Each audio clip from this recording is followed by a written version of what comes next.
I'm Molly Scalise, Director of Communications and Outreach with FRESHFARM. Welcome to the FRESHFARM Feast. We're so excited to have you join us this evening to celebrate our local food system together, virtually. The Feast is FRESHFARM's annual fundraising dinner, and while we can't gather in person this year, we're so glad to have you with us online. We're also thrilled to be joined tonight by Marcelle Afram, Executive Chef of Maidon and Compass Rose, who will be demonstrating a delicious recipe featuring local ingredients from the farmers market. During Chef Marcelle's demo, you'll also hear stories of how FRESHFARM has worked this year to sustain farmer livelihoods, provide healthy local food to underserved communities, and promote health through nutrition education. We hope that these stories will inspire you to invest in this critical work, and we invite you to learn more and get involved. So let's raise a glass together to fresh local food, health, and the farmers and producers of the Mid-Atlantic region. Thank you so much for being part of this evening with us. And now, let's turn it over to Chef Marcelle. Tonight, I'm going to prepare fatayr, Lebanese hand pies. And the best part of tonight's menu is that all the ingredients we'll be using have been sourced from local farmers and producers in the FRESHFARM network. And because there's absolutely no way I'll remember all of their names when I'm cooking, throughout the demo, we'll put up graphics on the screen to tell you where everything comes from. Now, I know some of you ordered a feast box with ingredients for this recipe, so if you have that and you're ready to go, feel free to cook along with me. If you don't have your feast box yet, or you need time to get your own ingredients, no problem. You can always come back and watch this video here later, or you can access the video later at the FRESHFARM website. Okay, that's it for all the official stuff, so let's get cooking. I'm really excited to start you off with this recipe for the dough. We have this beautiful flour from Selu Bakery. And we're going to start off with all of our dry ingredients. So I've got the flour, the salt. The yeast is a dry ingredient, but we're actually not incorporating that into the dry ingredients. Have some nutmeg. Make sure you have a hook attachment on a KitchenAid. You can also do this in a bowl and hand form it. If you're to do that, just get a bowl that's kind of like big enough, a wooden spoon, and you're going to build this the same way we would with a mixer. We are going to take our lukewarm water and add the yeast to it.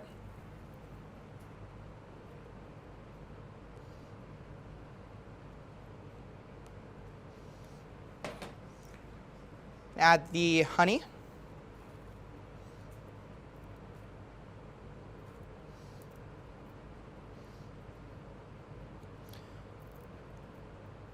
This is what's going to help our dough rise. And you can actually make this dough ahead of time if you'd like, as much as a day in advance. Or you can do it as quickly as we're going to utilize it here. So I'm just going to scrape off that honey and yeast. Just going to give that a stir. Allow that yeast to start eating away at the sugars in the honey.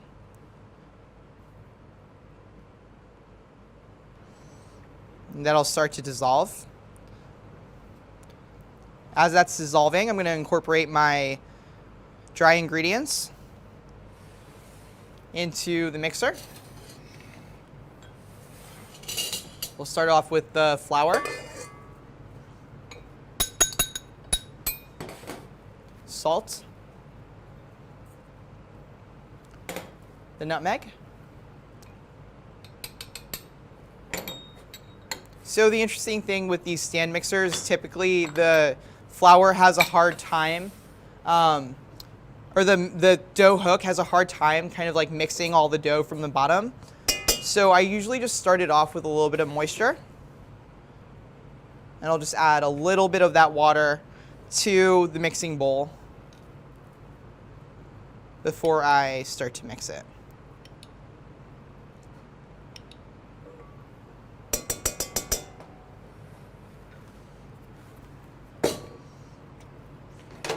Put my little handy shield here. If you don't have one, no problem, just caution. And then a low stir setting. Going to add liquid.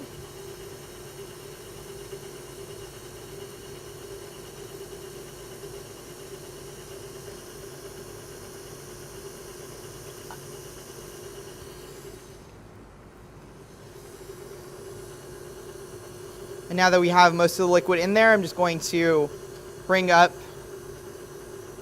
the speed on the mixer.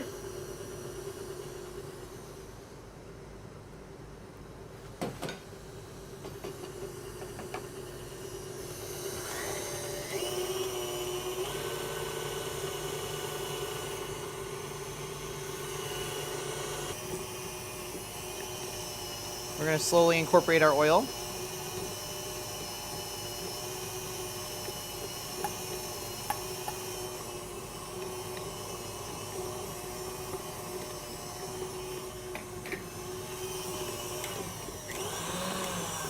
Okay. Now we're at this shredded like consistency, and we're just going to form it by hand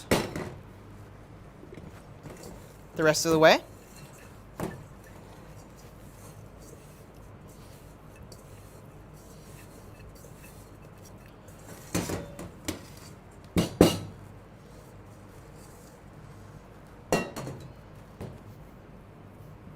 We're going to knead it for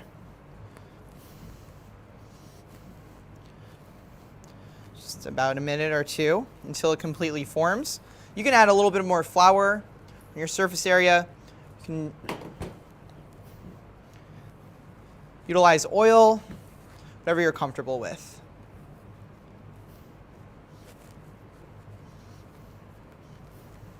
And the kneading motion is really important. So what I'm doing is I'm flipping over the dough, essentially, using the palm of my hand to push it together to reincorporate it into itself. And I'm doing that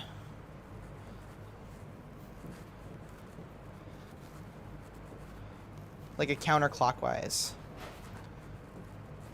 Okay. Then you see that it's starting to kind of come into itself. Now I'm doing that folding over motion in the opposite direction. And that's just going to help us kind of fold it into itself and create our ball. Okay. Forming it round. There we go. Then I'm going to use a greased bowl. It's going to almost double in size, maybe a little bit less. Just using the bowl that I had my olive oil in. Push it down a little bit. And then you can cover it with a towel or with some plastic wrap and set it aside. Let it proof for about 30 minutes. You can let it go a little bit longer if you'd like and you have the time. And then you can use it right away, which I'll be showing you in the next few steps. Or you can use it the next day. And if you're going to use it the next day, make sure to keep it refrigerated. Hey everyone, I hope y'all are enjoying Chef Marcelle's recipe. I'm Darrell Farmer, Community Outreach Manager with FRESHFARM. As Molly promised you earlier, throughout the demo, we're going to take a few quick breaks to give you a small taste of the many programs FRESHFARM runs throughout our local region. As most of you probably know, FRESHFARM operates nearly 30 markets in our area, so let's take a look at how these markets help nourish our community with fresh local food and economic opportunity. FreshFarm's approach to farmers markets really comes from two core principles, being regional and being producer only. And what we mean by producer only is that everyone here at the farmers market behind me is either growing the product themselves or they're creating the product using local regional ingredients from the farmers in the Mid-Atlantic. At FreshFarm, we think our role is being the organizer between the community and regional farmers. When the pandemic hit this year, we didn't know what to do. I mean, we were shocked. We were all in shock. We already have everything planned out. We already had all the investments done at the beginning of the season, and our only source of income is the farmers markets. Fresh Farm Markets was willing to continue having a market. And it started out slow, but then it got better and better. And my cheese became more popular. And then I started picking up chefs who were in the Washington, D.C. area that would come to the markets and pick up from me. I'm extremely happy that Fresh Farms is here, because without that there is not like an ideal outlet when it comes to local produce, especially considering that most of these farmers are kind of unable to deliver the product directly to us. So it's great to have this community here and we can come visit them, and then it just also feeds into the community, because without them there really wouldn't be us, and it's just a cycle. Really what we want to try to do in all of our restaurants really is even give these farmers shout outs about the products that we're getting from them. We try to source obviously the best, the freshest of everything that we can get our hands on. And when we know that it came from our backyard or from the close area, again, that's something that we want to celebrate. We want to keep these markets growing. We want to keep them happening. And the only way to do that is to come out and support. You're going to buy great ingredients from the people that are growing it. They're passionate about what they're doing. It's all about tying the whole community together. So we're really, really greatly appreciated of the markets that they have open, that then they've been able to keep open for farmers like us and other people to come and sell their produce. If it wasn't for this, we really don't know what we would be doing. Fresh Farm has been amazing, wonderful to us, and they're nothing but amazing people who just do everything they can for their community in every way. A market like this is a meeting place.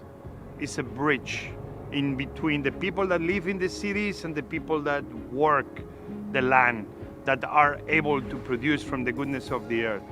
We build bridges that will help us understand how we can keep feeding the cities, and at the same time how the cities can be helping the rural America to be a place of hope, and where we don't lose farmland and we don't lose farmers, but the contrary, that our rural areas can enrich themselves in the process that they keep feeding all of us in the big cities. That's why we need to keep supporting the farmers markets, and especially this big family in Washington, D.C.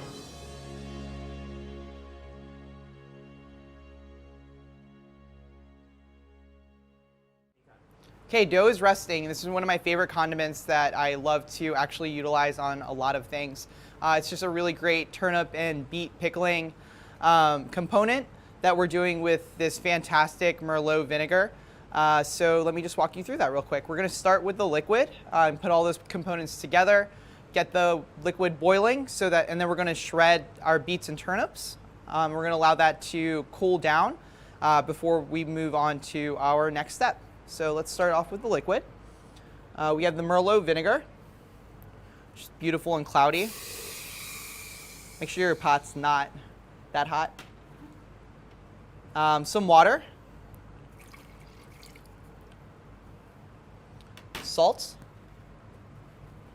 It's very simple, and I oftentimes like to add other ingredients to the pickling liquid itself. This is a really great base. I suggest using sumac if you have it. You can also throw a bay leaf in there if you'd like. Some coriander seeds is always fun. Whole caraway or cumin seeds just can bring out different complexities. So now that that is all in the pot, we're just gonna put it over the fire. And we're gonna wanna bring that to a boil slowly.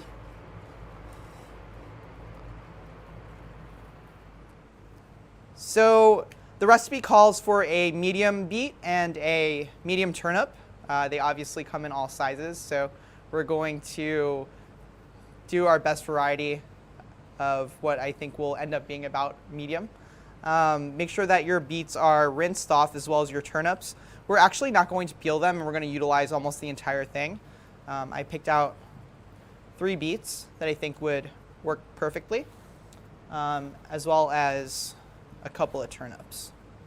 So what we're going to do is just cut off the top. We're going to do turnips first, just because the beets are going to leach everywhere. Make sure you're not wearing your favorite shirt.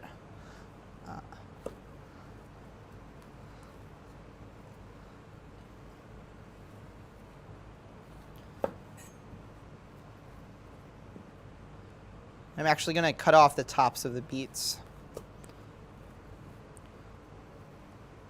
That'll be really the only part that we're not utilizing.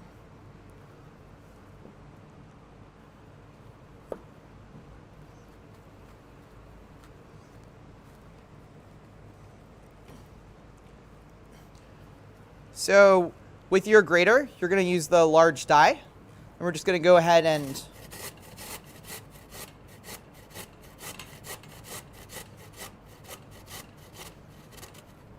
shred until we can't.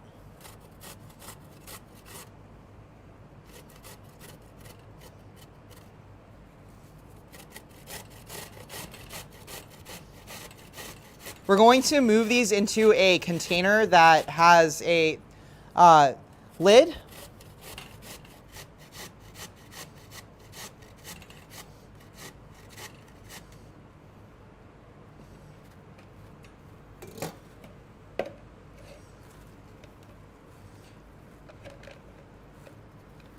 This is a riff on a very traditional pickle in Middle Eastern cuisine called lift, which is turnips that are pickled with a beet pickling liquid. We're going to move on to our beets.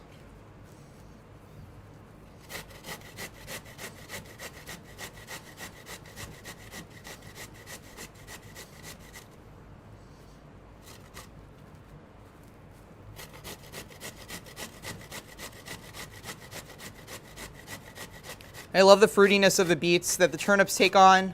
You can also do this with like beet juice and add that to a pickling liquid. And if you have gloves, wear them, because this can get really, really messy.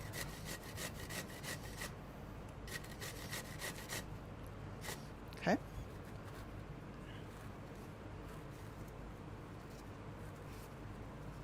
We're just going to take all of that, put it into this container.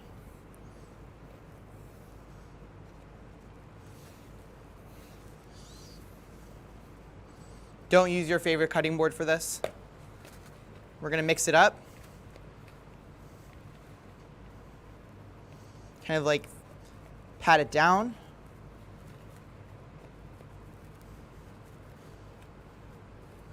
Check on our pickling liquid, which is definitely boiling at this point. Get all the aromatics from it.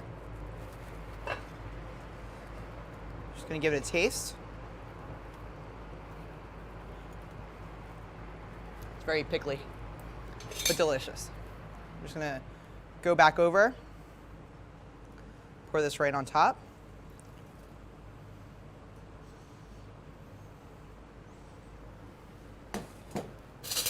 Utilizing a spoon, I'm just going to kind of pat this down.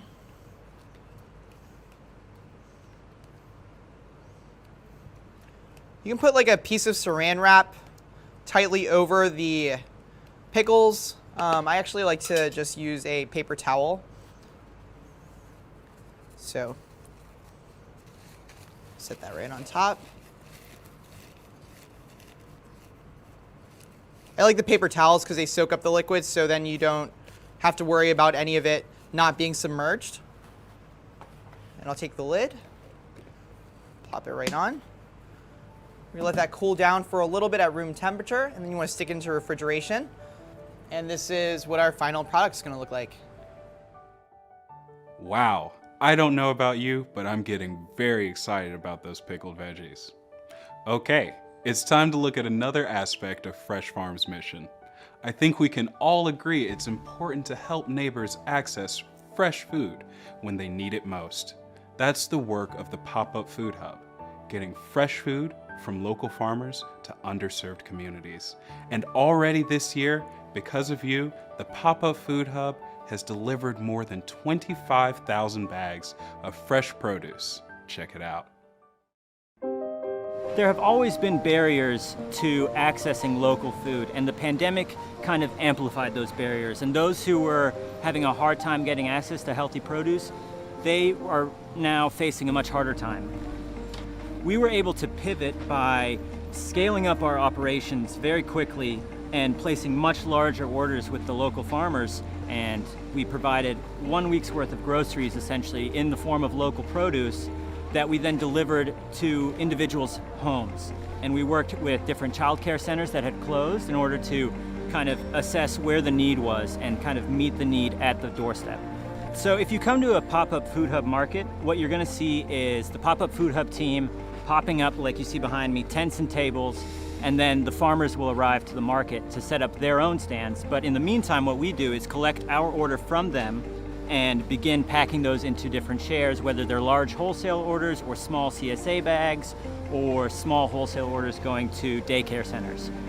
So the pop-up food hub is an integral part of the organization in that it creates another revenue stream for the farmers we work with, and it also creates a sense of community. Dodo Farm is part of the food hub because since when we joined the food hub, our production has really increased and it really helped us a lot to plan ahead. They order bulk from us every week and sometimes twice a week, and we are really appreciative of that. Y es importante como para los latinos, para que ellos puedan venir a gastar, a llevar cosas pagando con WIC. Siempre llevo fruta fresca y vegetales para mi casa, para mis hijos. O sea, es importante para ellos y para nosotros, para los dos. Me ayuda a vender productos y alimentar a la comunidad. Now with schools closed, some schools are providing lunch, other schools don't have those resources. So this Kid Power Veggie Time partnership with the Pop-Up Food Hub really makes sure that our kids and our families and these communities are taken care of for more than just lunchtime. The Pop-Up Food Hub is able to provide local, high-quality produce to the members of our community that need it the most, and we're able to do that at a very low rate. But the only way we can do that is with donations and contributions from people like you.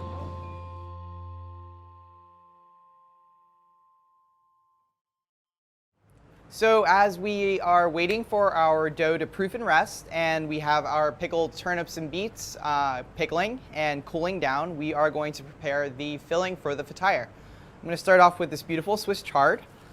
These are really young and really tender. Typically, if they're really long, what you'd want to do is kind of take them off and then clean them off of the stems.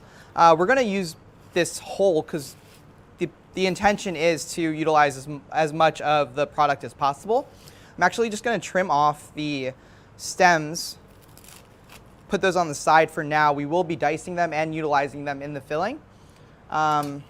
These have already been rinsed as well, really important. Just rinse them out, shake them off, dry them off.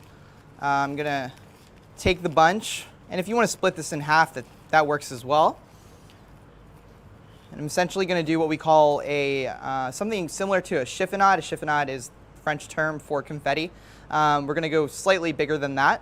And then just keep in mind, your dices on this, as much as I want to say, try to have them as consistent as possible. We are going to end up chopping the filling later.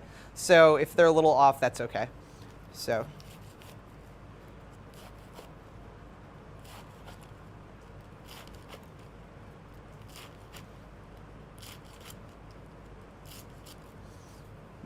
Put that on the side.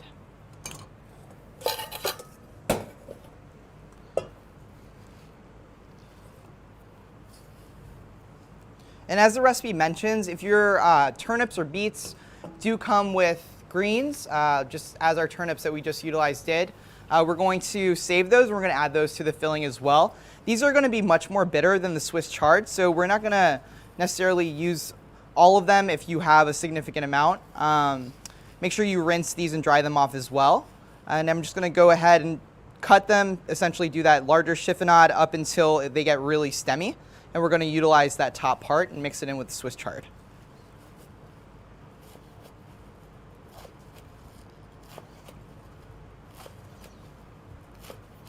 And don't forget, at this point, you should also have your pot going over your medium heat fire. I'm using a live fire, but essentially I have it on the lowest point, just heating up. You don't want it too hot, because when you put the oil in, it'll start smoking. You'll burn the ingredients that we're actually going to be putting in there.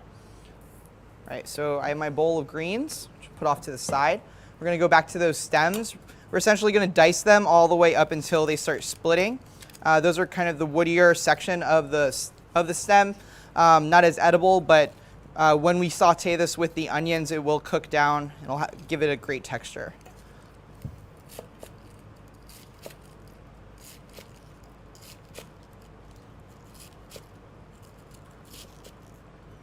Like I said, if you feel more comfortable splitting this up into two, you can do that as well.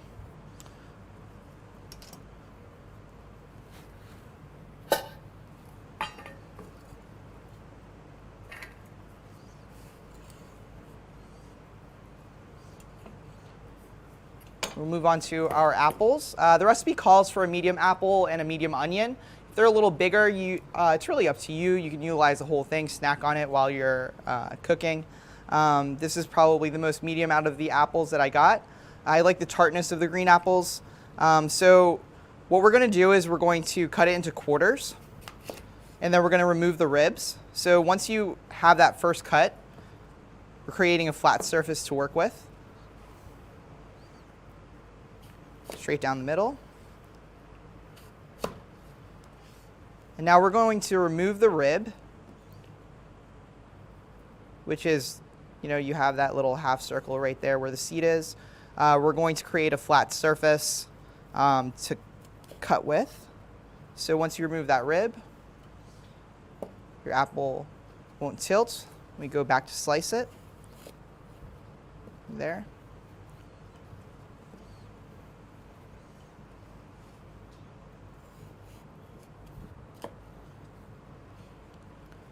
And then I'm actually going to cut these quarters into halves, or have-nots.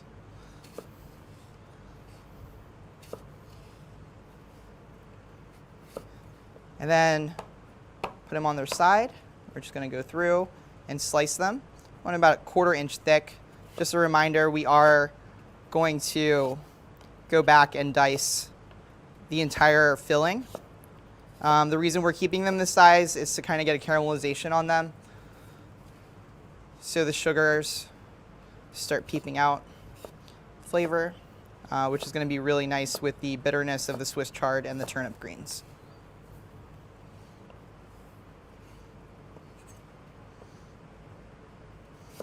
These are not traditional flavors that you usually find in a fatire, but for the sake of seasonality and utilizing what's local, this is just a really fun twist on something that is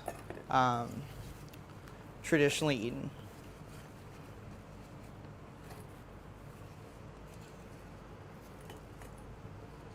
All right. We're going to go to our onion, medium onion. We are going to julienne this. So we're going to start by removing the top.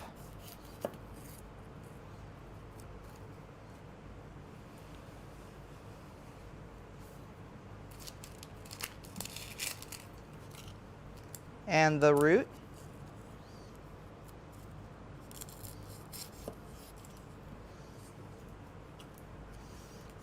Slice right down the middle. We're going to remove that outer membrane.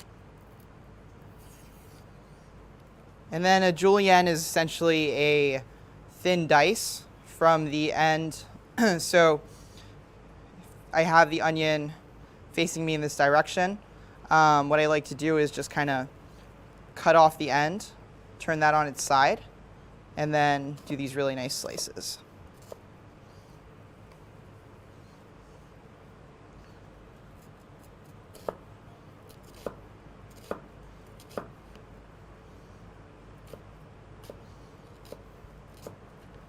Okay.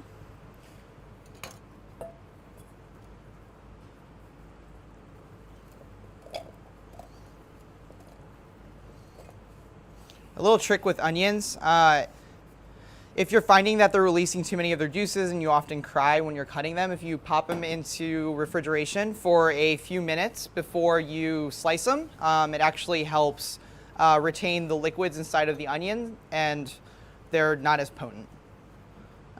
So now we're going to cook all of these ingredients. I'm going to grab my tray of mise en place, which have allspice, paprika, that Merlot vinegar that we used for the pickling liquid, a little bit of honey, which we'll actually add at the end, water for deglazing, and the oil to start us off. So I'm just going to remove the honey from there because we're not going to need that quite yet. Take my tray. So at this point, your pot is over medium heat. Mine might be a little hotter because it is a live fire. Just going to add my oil to start. You want to make sure your oil gets nice and hot.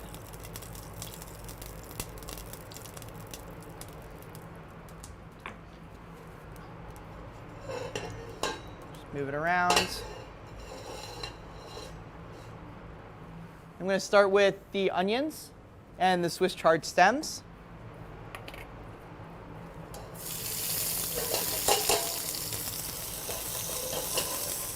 We're going to season with salt as we go.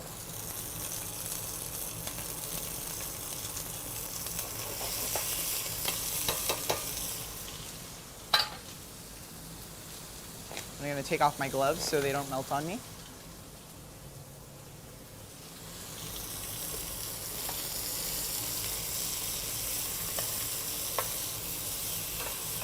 Make sure you separate everything as it's cooking. We do want a little bit of texture, but we don't want them too undercooked. They'll release too many liquids in the actual pie dough, and then it'll just make the pie dough soggy and it won't cook correctly.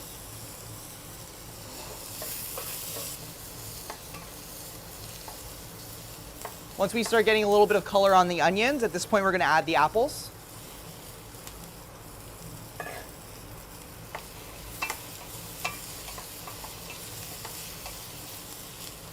We're going to season that with salt as well.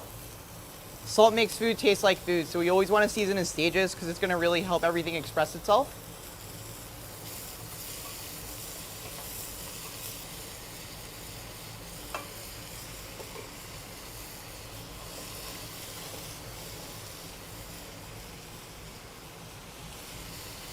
At this point, I'm going to put the greens in.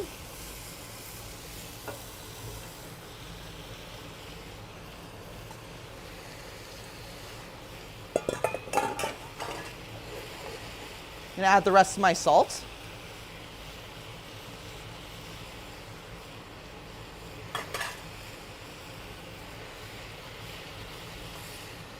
It'll all slowly start to wilt. Watch your temperature at this point.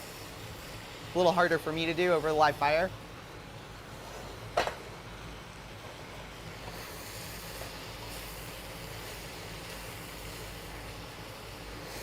You definitely want to be cooking over medium heat. So I'm going to add the allspice and paprika.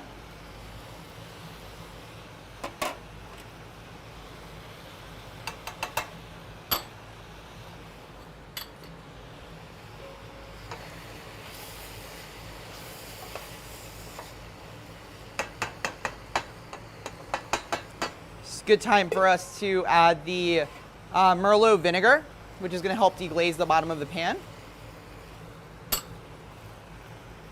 Move that around a little bit before we add the water.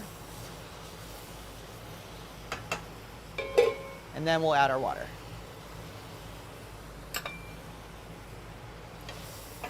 Stir that a little bit. And then move it over to your medium-low heat. And let it cook for about 3 minutes. Just gonna give it a stir. Check where everything is. Kind of poke the apples. Obviously, like when we pull this off, and for most things, you have to remember that things continue to cook as they cool down. So this is exactly where we need to be. We're gonna give this a taste. It's gonna be very hot. Let it cool down before you do so. We're tasting for seasoning, for salt, for texture.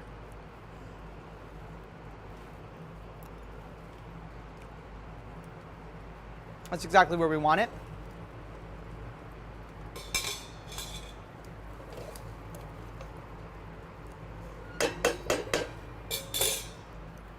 So, I'm just going to take this off of my fire.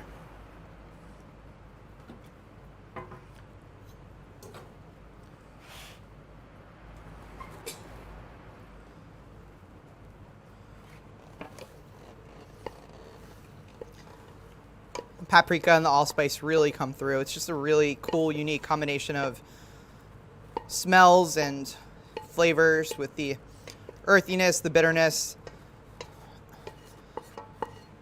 sweetness of the apples. All those colors, textures. you go. And then you're going to want to cool this down in refrigeration if you can, or bring it down to room temperature.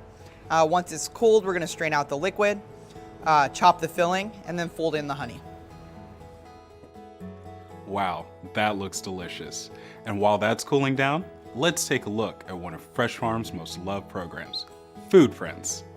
Food and garden education make a real impact in the lives of our students, which is even more critical during the pandemic when kids need to feel connected. Because of your donation, amazing programs like Food Friends reach almost 6,000 kids across DC. Let's take a look at what you make happen. Food Prints is Fresh Farm Market's education program. There are 4 components that happen in Food Prints: grow, eat, cook, and learn. So what happens is we grow crops during the school year that the children help us cultivate. We harvest those crops together, cook them in class, and of course, eat a delicious meal. Now, along all of that, what we do is we're learning. We take the reading and the science lessons and the math lessons that they're learning in their classroom, and we integrate them into our Food Prints lessons. And most of our lessons incorporate Common Core standards. So with all the fun that we have together, they're learning along the way. To me, Food Prints is amazing. It's more than just what you think it is. Food Prints really isn't only about the cooking and the eating and the gardening, but it really goes into the measuring. If you get that wrong, everything can mess up. And like the stories and writing things down. Like I know we have to sometimes do writing projects and painting. I mean, Food Prints is just almost like a kid's imagination, having whatever food they want, how to cook it themselves. Everybody's excited because we get to work in the garden, we get to cook, we get to chop stuff, and I also learn about plants and other animals that live in soil. I think it just gives them a kind of a glimpse into like, where does my food come from? And they understand it a little bit more. And it also gives them like this empowerment to think about, you know, wow, like I could grow food myself. Food Prints is extremely critical for this community. We know how healthy food, healthy eating impacts child's growth, their development. They don't suffer from as much malnutrition because they're getting like these things introduced into their lives, and the parents are bringing them into their home to the best of their ability. So it really helps us as a school push forward. So you have the social studies teacher talking about Food Prints, you have math teachers talking about Food Prints, and I think what that does is it really gives students and kids this chance to understand how deeply food and nutrition fits into all these different pieces of their life. That's gonna make a difference. It's really gonna make a difference. In the midst of a very successful school year in the beginning of 2020, COVID-19 hit, and we thought to ourselves, how will we make something that's so hands-on, so familial, so community-based, virtual? So what we did is we created a program that delivered produce and supplies to families at home. They would get a book club where we focused on books that tied to food and nutrition. They would get cooking classes 2 times a week, and they would get gardening classes 2 times a week. I thought I was going to go to summer camp, and when I said I wasn't going to summer camp, I was like this. What am I going to do? And then came my Food Prints summer camp, and it was like joy. Our focus was to help children feel connected and part of a community while learning about healthy foods. I'll open the door and there would be so much food. There would be like carrots, and it was just so cool. And when I was shredding it, I was like, I am holding a real carrot that came out of the ground. And I was just so happy and just happy. Food Prints means everything to me.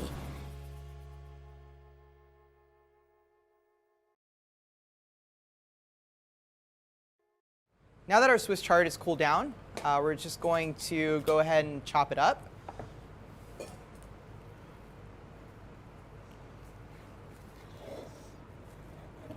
And it's just going to be a rough chop.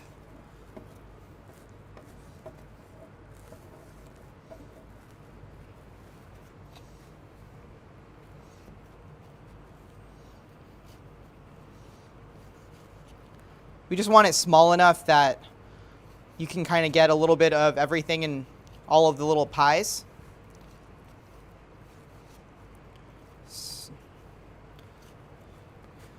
All these fun different textures and bites. Push it back together. Just going to go from the top.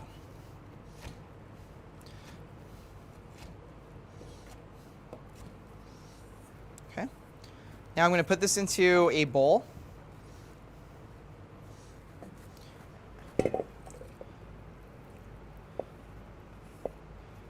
And at this point, we're going to add the honey.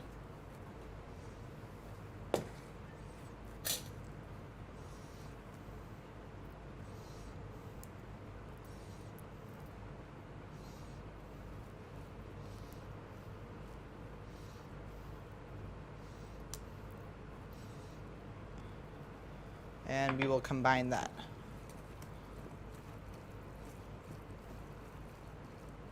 We're going to give this another little taste. It's really important to taste along the way whenever you're cooking anything.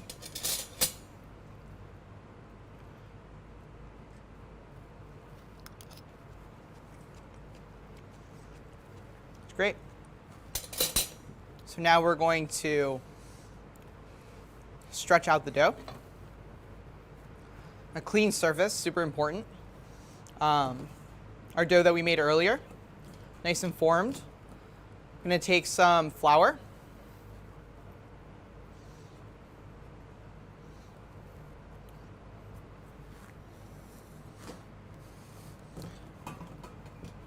Now at this point, depending on the size of your surface area, you might want to cut your dough in half.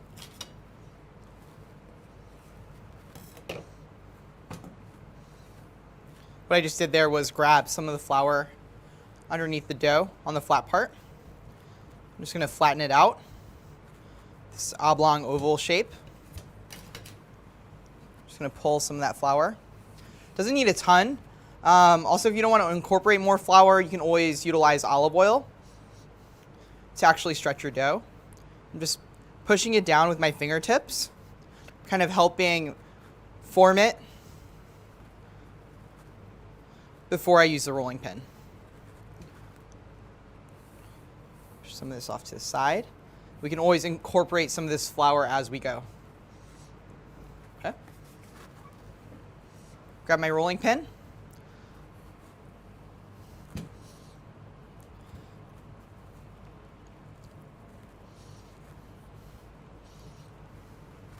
I like to flip it over just to make sure we're getting a consistent roll all the way through. Now we're going to be using a circle cutter to cut them out. If you don't have one, you could always use a cup and kind of use a knife to just cut around it.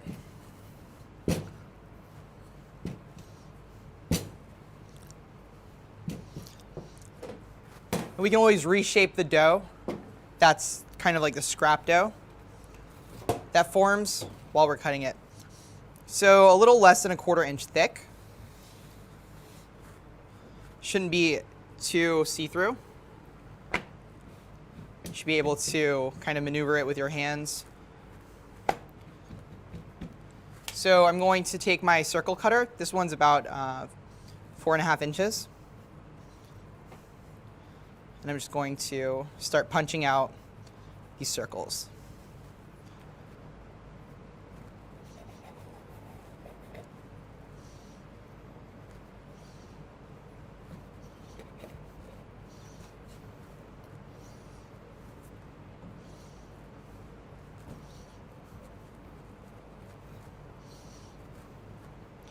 Circles. Okay. To utilize the scrap dough, you can just go ahead, form it into a ball, and knead it back together.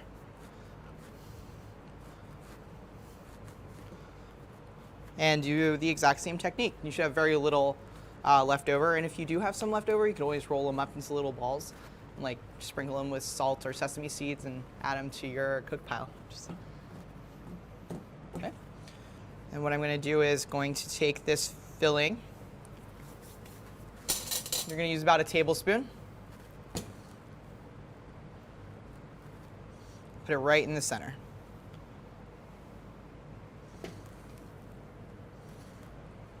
Make sure you get a little bit of everything when you do so.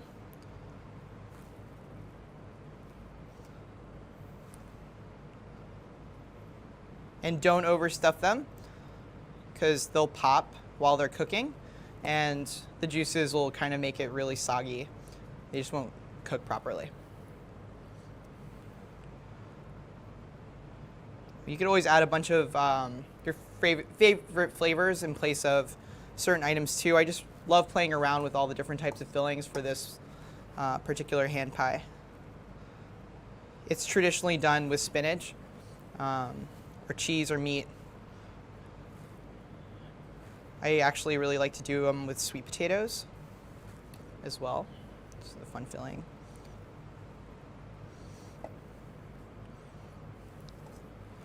And then you can top them with different things, and I'll show you in a moment. We're actually going to do these with a few of these with sesame seeds, as well as sea salt.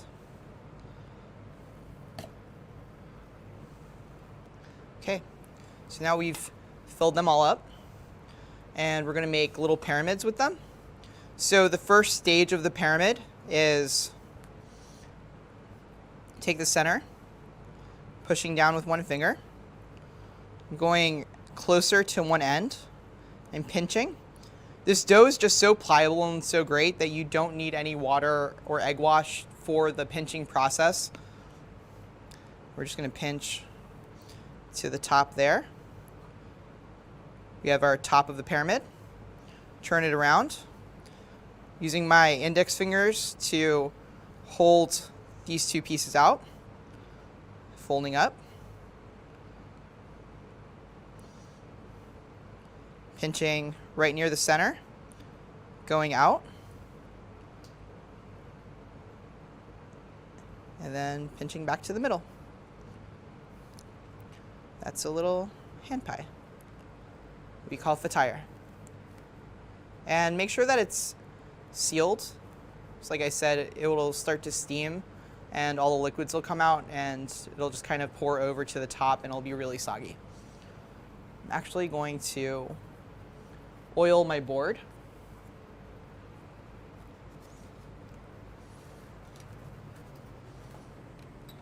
Sorry, I mean oil my sheet tray. You can use a pan spray or a baking sheet for this if you prefer. And you don't need very much. And I'm just using olive oil. I'm going to place them accordingly. We'll just fly through these real quick. Another favorite filling is pine nuts as well. Sometimes we'll stud the tops with, like right at that little center location with a pine nut.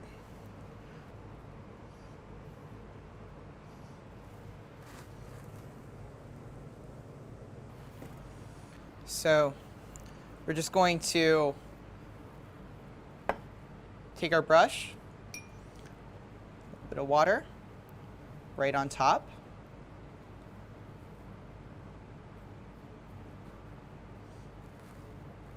This is going to help just liven up the crispiness,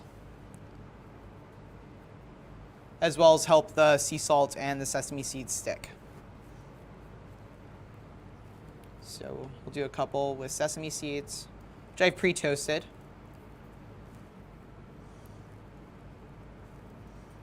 And we'll do sea salt on all of them. That additional crunch and salinity on top. Great. Then I'll be forming the rest of these. We'll be baking them at 350 for 15 minutes. And we'll, about 15 to 20 minutes. And then we'll pull them out of the oven and we'll give them a try. Okay, here we are. This is very exciting. Our fatire are all ready. See, they've got this beautiful color on them that Flour from Selu just has this beautiful maltiness to it, so they just come out with this like beautiful crispiness and color. So we're gonna plate them up, and you can serve them with those pickled turnips as well as the farm yogurt. And have fun with this recipe, you know, like definitely test it out with some of your favorite ingredients as fillers, some of your favorite things as toppings. Za'atar is also really great to top them with. You can also serve this with fresh herbs. I love some fresh mint on it. And there we go. Wow, I cannot wait to make my own fatire at home. Thank you so much, Chef Marcelle, for sharing this recipe and your talent with us tonight. And our sincere thanks to all of you. I hope you were inspired not only to try your hand at Chef Marcelle's recipe, but also to learn more about Fresh Farm's work. The success of our farmers markets, pop-up food hub, and food prints is all thanks to you. We truly could not do this work without you. And in a moment, I'm going to show you one last video that shows just how critical you are to our mission. So thank you again so much to each of you who made a donation tonight, purchased a Feast Market box, or sponsored tonight's event. If you haven't yet made a contribution, you can donate at freshfarm.org/donate. Your investment will ensure that the year ahead is a bright one.